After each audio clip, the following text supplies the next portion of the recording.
Pero, halimbawa, si barangay nagpatupad ng mandatory drug test. Drug test. Sa lahat ng mga tatay, age 35 and above. Yan.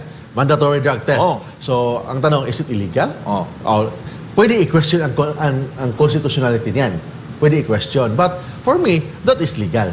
Wala namang problema. But for example, may mga, yung mga budgeting, for example, may nag-budget ang isang barangay ng isang bahay. Kailangan bigyan natin ng bahay si barangay captain. Kasi at least mayroon siyang Malacanang. Pero doon itayo sa lupa niya.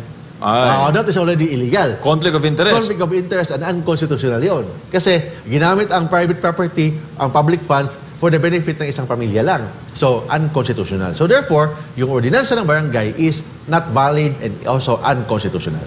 Aba, matindi din pala ang power kay Mark sa mga barangay ordinance. Akala mo, parang mema lang, pero malalim. Malalim yung mga barangay.